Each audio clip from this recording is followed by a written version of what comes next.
आपल्याला शनिवारचा बाजार घ्यायचा आहे. हो काय भाऊ, आहे? हो भाऊ. कुठं निघाली इकडनं तुम्ही? काय झालं साहेब? अहो, इकडनं कशाला येता तुम्ही? का हो? अहो, हे शिरूर महावितरण कंपनीची धोकादायक डिप्पी आहे इथं. काय बोलताय? हा, इकडं कुठे गेलते तुम्ही? शनिवारचा बाजार घेऊन चाललोय घरी. अरे हा, शनिवारचा बाजार आहे ना? हा. अहो, हाय शनिवारचा बाजार, पण तुम्ही त्या रोडने जात जावं ना. ही जी डिप्पी आहे ना, हा. गेल्या कैक वर्षापासून ही धोकादायक डिप्पी आहे. ही 200 केवीची आहे. काय बोलता? हा मग, अहो, एखादा माणूस जर सापडला आणि ही या आता पावसाळा सुरू झालाय, बरोबर.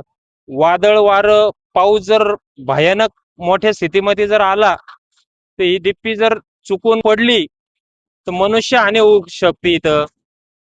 हे तर लय अवघड प्रकार आहे मग. हा, ही वाकलेली दिसत नाही का तुम्हाला खाली? हा, ही खाली वाकलेली आहे, पण आता ते बरंच काळ झालं बरं का ही वाकली. हा. मग आता काय? नाही नाही, तुम्ही असे लहान लहान पोरं सोबत घेऊन येतात. हे जरा इकडनं येत नका ना जाऊ. ही आहे ना, महावितरणचे जे कर्मचारी, त्यांनी शिरूर महावितरणचे जे प्रमुख अभियंता आहे, यांना या डिप्पी बद्दल आतापर्यंत 5 ते 6 वेळा तक्रार देखील केलेली आहे की साहेब, ही डिप्पी दुरुस्त करून द्या. ही जर पडली तर मनुष्य हानी होऊ शकते दुर्दैवाने या ठिकाणी. तर या मुंबई बाजार परिसरामध्ये हे जे कृषी उत्पन्न बाजार समिती, बरोबर. त्याच्या पाठीमागे डिप्पी, ह्या परिसरातील नागरिक अतिशय भयभीत वातावरणामध्ये या ठिकाणी राहतात. कारण की जर ही डिप्पी कोसळली तर अख्ख्या या तारा वायरी जे आहे, ह्या 200 केवीचे, हे रस्त्यावर जर पडले चुकून तर इथं अपघात होऊ शकतो मोठ्या प्रमाणात. जीव जाईल एखाद्या नागरिकांचा. बरोबर. तर मी ही जी डिप्पीची तक्रार आहे, सगळ्या नागरिकांच्या वतीने शिरूर महावितरण कंपनीला आपण करूया.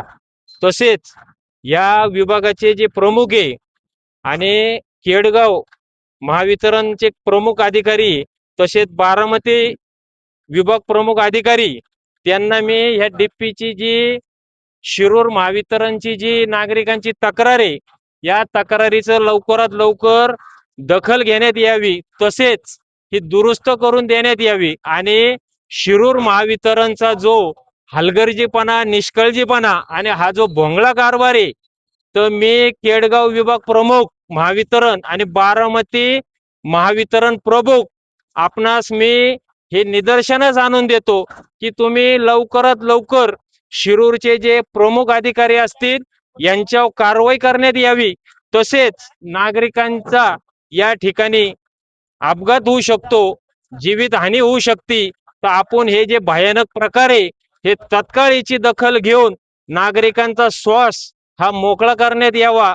आणि नागरिकांच्या सुरक्षेसाठी आपण वेळोवेळी शिरूर शहरामध्ये अशा ज्या धोकादायक डिप्पी हे त्वरित बदली करण्यात यावी. आता येणारा जो पुढचा काळ आहे, हा पावसाळा आहे. तर पावसाळ्यामध्ये वादळी वारे, मोठ्या प्रमाणात मुसळधार पाऊस हा सुरू होऊन जर जर पडली तर अपघात होऊ शकतो. आणि याला सर्वस्वी जबाबदार शिरूर महावितरण कंपनीचे प्रमुख अधिकारी असतील आणि आपण सुद्धा याला तेवढेच कारणीभूत ठरताल. हे गांभीर्य लक्षात घ्या आणि परत तुम्ही या परिसरातून ये जा करू नका. तुम्हाला हात जोडून विनंती आहे, आपल्या जीवाची काळजी घ्या आणि ह्या मार्गाने चला. तुम्ही इकडं इकडनं नका येऊ. चला इकडनं.